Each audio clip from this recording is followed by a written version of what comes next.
atas kesempatannya. Di sini saya sebagai kelompok 5 presentasi pertama akan menyampaikan materi kelompok kami. Ya, kelompok kami membahas tentang metode kontekstual. Nah, dalam permasalahan pasti memiliki jalan keluarnya. Begitu juga dalam menghadapi kontekstualisasi. Untuk mengetahui metode-metode dalam menyelesaikan permasalahan yang bisa saja timbul dalam kehidupan. Nah, ada 4 metode, yaitu yang pertama, metode dialog liberal. Metode ini muncul pada bulan Maret tahun 1970. Di situ DKD mengadakan konsultasi di Libanon yang disebut dialog antar orang-orang kepercayaan yang hidup. Nah, pada konsultasi ini diikuti oleh agama Kristen, Buddha, Hindu, dan Islam selama 10 hari. Ungkapan-ungkapan tersebut maka dijadikanlah awal mula pendekatan terhadap kontekstualisasi. Ada pandangan seorang pendeta dari Sri Lanka. Dia mengatakan bahwa orang Kristen berdosa bila memutlakan agama dan filsafat orang Kristen dan menyiratkan agama-agama lainnya salah. Ya, ia menganjurkan bahwa orang Kristen mengontekstualisasikan suatu kekristenan yang radikal dan eksistensial. Buku-buku seperti Religion in Dialogue itu menganjurkan agar kita menganggap dialog sebagai misi dan beralih pada pembangunan suatu teologi dunia.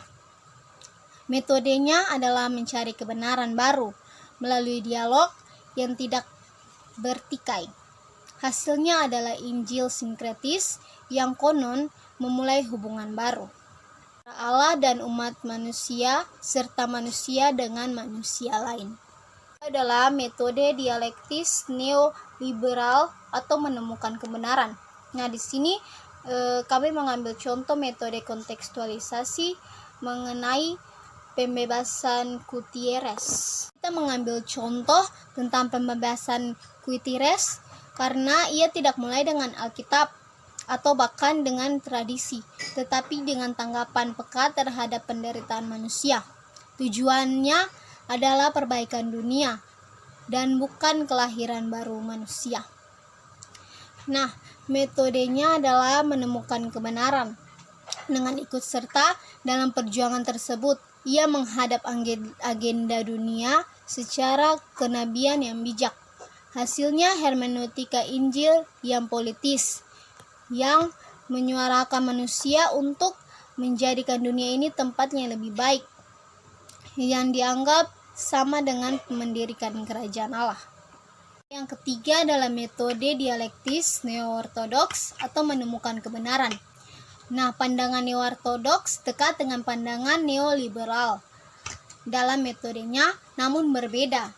Persamaan terdapat pada dalam tekanan pada konteks historis masa kini. Yang ketiga adalah metode dialektis neo-ortodoks atau menemukan kebenaran.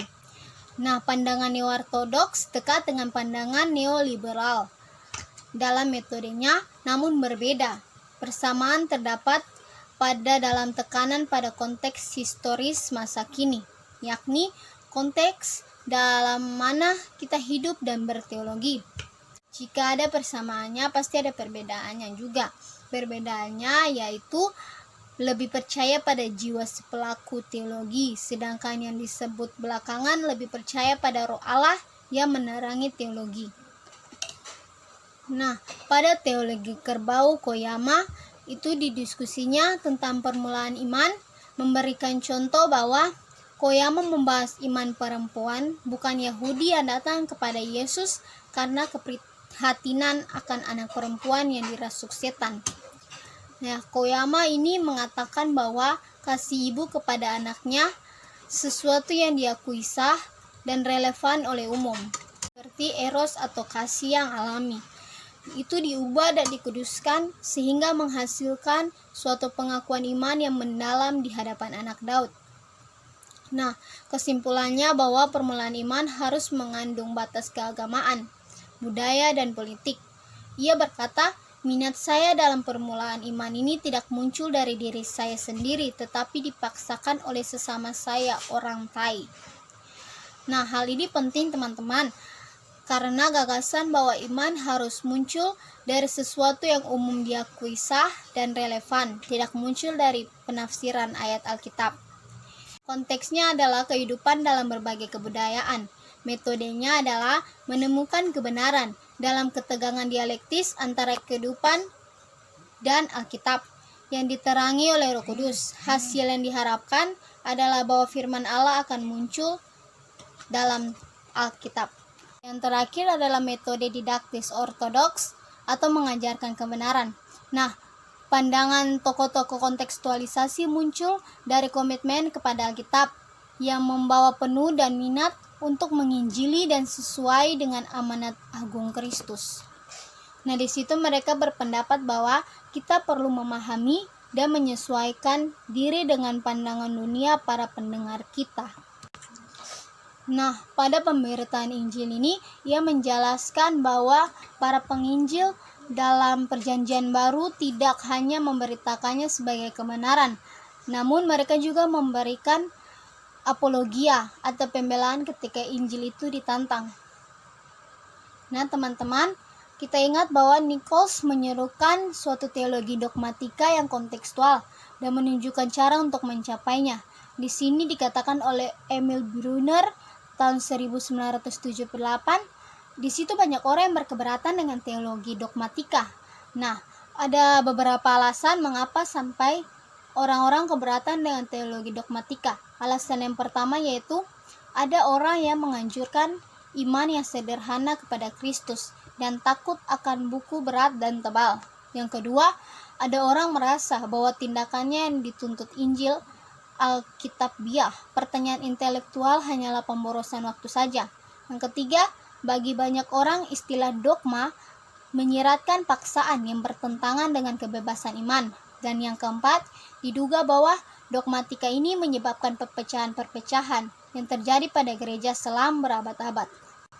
Namun di sisi lain, Brunner ini membela dogmatika dengan memberikan 3 sumber dalam kehidupan gereja, yaitu sumber pertama perjuangan melawan ajaran palsu, dan yang kedua kebutuhan akan pengajaran kateketik, dan yang ketiga pencarian teologi eksegetis yang memampukan gereja untuk menebus lebih dalam makna Alkitab sehingga pengetahuan sementara dapat digantikan dengan pemahaman akan ajaran Alkitab secara utuh. Nah, teman-teman, istilah-istilah kunci dalam metode ortodoks ini adalah dialog, Injil, iman, dan ajaran. Nah, metodenya adalah mencari dasar bersama atau membangun jembatan komunikasi sehingga orang-orang yang tidak percaya dapat diyakinkan. Hasil yang diharapkan adalah transformasi rohani dari orang yang percaya kepada Kristus dan hal menjadikan bangsa-bangsa menjadi muridnya. Dan hasil presentasi saya. Nah, di sini saya akan menjawab pertanyaan dari Usi Febrian Matli. Pertanyaannya yaitu, pada bagian metode didaktis ortodoks mengajarkan kebenaran apologia atau pembelaan ketika Injil ditantang. Ada bermacam-macam jenis argumentasi yang bersifat ontologi, kosmologi, dan teologi. Hal ini menjadi opini dari banyak apologetika Kristen. Mereka menjadikan Injil sebagai pertahanan terbaik dalam menapaki hidup. Sesuai kondisi saat ini, virus corona yang membuat banyak argumen-argumen yang secara langsung mengikut serta menyamakan kisah bangsa Israel dan juga 3 orang Majus dari timur dengan masalah virus corona ini. Bagaimana opini kelompok mengenai argumen ini yang terkait dengan pembelaan ketika Injil ditantang? Saya mencoba menjawab. Menurut kelompok kami, peristiwa virus corona yang semakin marak dalam dunia ini menjadi landasan bahwa Injil semakin diberitakan tentang maksud akan terjadinya virus corona ini. Penguatan Injil bagi umat bahwa adanya pengenapan janji Allah dan penyertaan Allah bagi umat. Injil ini semakin merambat ketika ditantang, bukan dilenyapkan. Semakin dibabat Injil ini maka semakin merambat. Semakin ditantang maka semakin meluas pemberitaan Injil. Contohnya juga seperti 3 orang Majus yang memberitakan tentang berita kelahiran Sang Juru Selamat dunia. Walaupun disingkirkan, tapi digenapi janji Allah. Nah, itu dengan kedatangan pengenapan di dunia. Injil nyata teman-teman, dan harus tetap diberitakan di mana, kapan, dan di segala waktu. Ini tuh jawaban dari saya. Sekian dan terima kasih.